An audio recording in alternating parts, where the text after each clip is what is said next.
Hi dear friends and subscribers, welcome to the Cricket Happening Show today. And in this part of the Cricket Happening Show, we are going to look at how India actually won the Tri-Series final against Sri Lanka, but it was not easy at all. In fact, it was on a very difficult pitch, and Sri Lanka collapsed from 171 for 2 to 201 all out. And as far as India were concerned, India were also in the dumps at one stage, and it looked like it was going to be a Sri Lankan victory. But one thing was pretty sure, till such time the Indian captain Mahendra Singh Dhoni, who came in yesterday for the finals, even though his hamstring is not completely gone, he came in and what a knock he played. A match-winning knock here of 40, I think it was 45 runs that he took of he made 45 of 52 deliveries, and in the last over, with a very calculated assault on the most inexperienced bowler in the Sri Lankan attack, Eranga, he went aerial by hitting him for 2 sixes and a 4 when 15 runs were needed. And what was more, he finished off the match in a flash by sending Eranga high, wide and handsome for a huge 6 to seal the match, and India won the Tri-Series, the finals of the Tri-Series in the Caribbean against the Sri Lankans by it was a margin of 1 wicket margin. So you could just imagine what was the way in Mahendra Singh Dhoni played, how we rallied round. What was good to see was, as I said, after Sri Lanka were bowled out for 201 by India, India set about their target of 201. As I said, the pitch was not easy. It was a very difficult pitch to bat on, and India also didn't get a good start. Yesterday I spoke about it. Dhawan and Kohli were sent to the pavilion quickly. After that, Karthik was gone for 33, and suddenly Rangana Herath came in and picked up wickets. That was when he picked up Rohit Sharma and Suresh Raina in quick succession. First he dismissed Dinesh Karthik, who was gone for 23, and then it was the turn for Rohit Sharma. In fact, Rohit Sharma was the one who actually on this particular pitch he really showed that what a tenacious player he is by taking a lot of body blows. He was hit too, but this has become a common occurrence now in this Tri-Series in the Caribbean. Well, Rohit Sharma was hit a lot of times, but he was the highest scorer yesterday, and was an innings which was a very important innings that he played of 58 of 89 balls with 5 fours and 1 6. After that, as Rangana Herath suddenly took two quick wickets to put India in trouble. From 139 for 3, India were 145 for 5. When left-arm spinner Rangana Herath, who captured 4 wickets for 20 runs of 10 overs with 2 maidens, suddenly sort of really turned the tables in favor of Sri Lanka with that 2 wicket that he took in quick succession. When he first dismissed the wicket, took the wicket of Suresh Raina for 32 of 27 balls, and Rohit Sharma was sent to the pavilion, clean bowled by Herath for 58 of 89 balls with 5 fours and 1 6. So that left Jadeja, and Jadeja also, and suddenly Dhoni was at the other end. So Dhoni, as you know, he has not played a lot of matches, but Dhoni was there, and Dhoni was really pretty watchful. But as you know, Dhoni, when he stays there, he really gets the scoreboard moving. That was what he was precisely doing, not taking any chances, not hitting anything. It was absolutely right under the circumstances.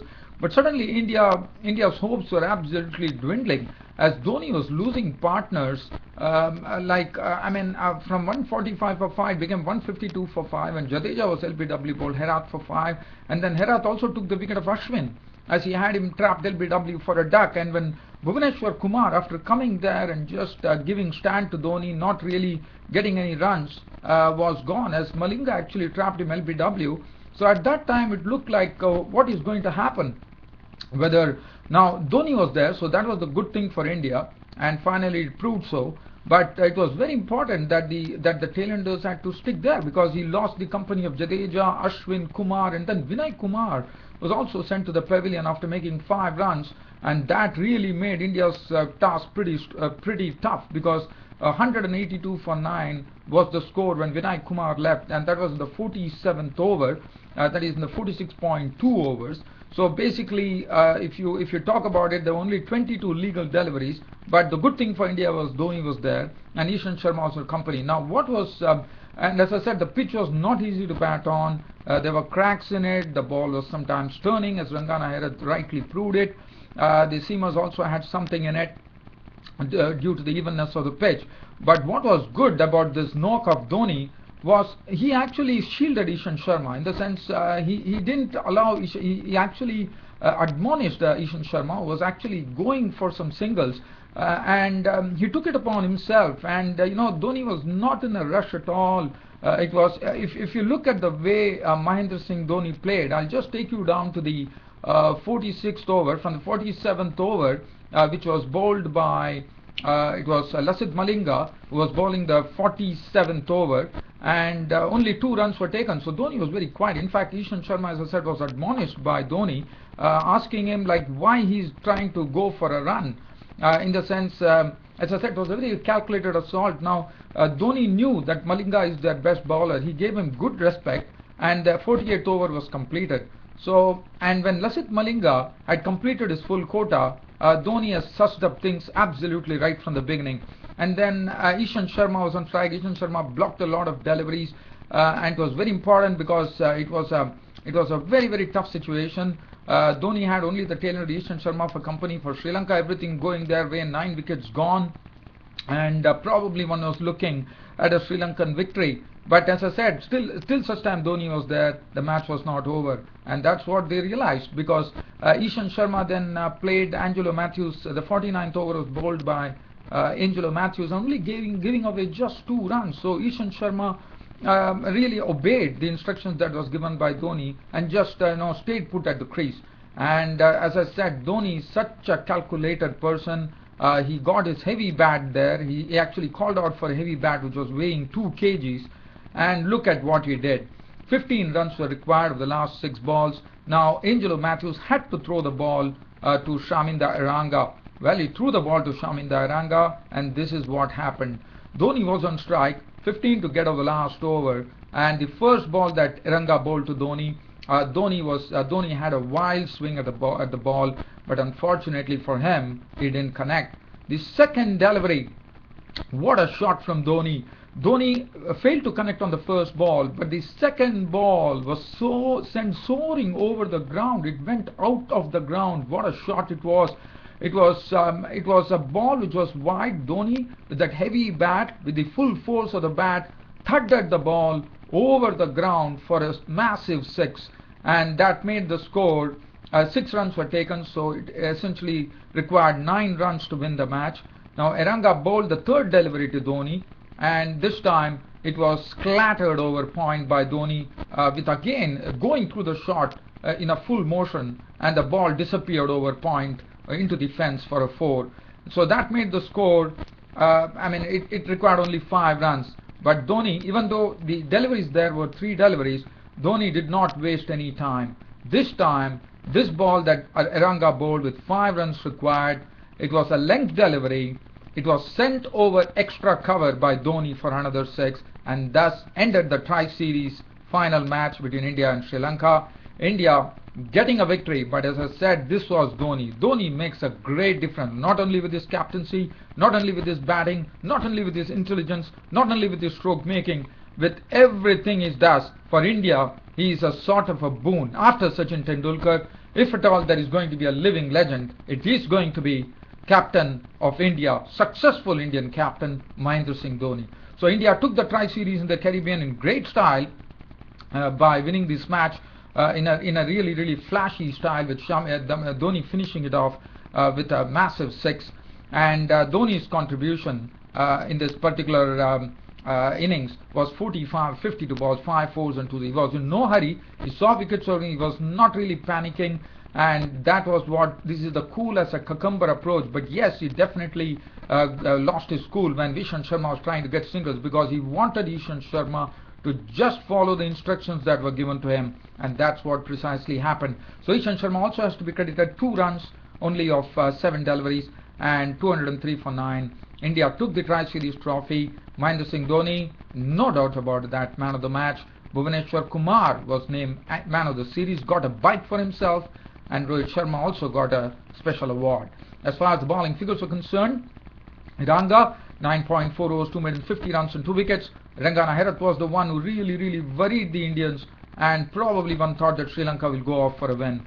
But Dhoni proved to be a big difference. Lakmal, 10 overs, 1 maiden, 1 for 33. Matthews, 10 overs, 1 maiden, 1 for 38, bowled well. Malinga, 10 overs, 1 maiden, 1 for 58. So thus ended the Tri-Series final in the Caribbean. But as I said, host West Indies were pushed out early. But India and Sri Lanka, once again, India getting the wood over Sri Lanka. Well, now I'm going to turn the attention to the Ashes series. As far as the Ashes series was concerned today, the current situation for England is 265 for 6. Now, one thing I would like to say about it, today England resumed at their overnight score of, I thought it was 87, if my memory serves me right, for 2 with Cook and Peterson at the crease. Today, Cook and Peterson, well, Peterson really unveiled some beautiful strokes. Today, he played some nice drives that we call it the flamingo shots that he plays as he comes in, and does it with a lot of panache.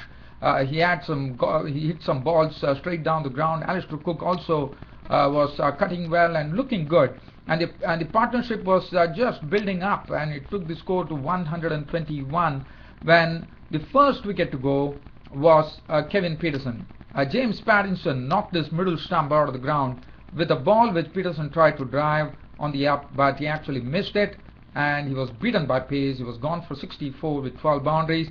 And after that, Ashton Agar came in and picked up the English captain Alistair Cook with a ball that probably Alistair Cook expected the ball to turn, but it didn't. It in fact bounced, and Clark in slips held the catch, and Alistair Cook, after making 50 runs with 6 fours, was gone. But what was more important was Ashton Agar had got his debut test wicket in the form of Alistair Cook, the English cricket captain.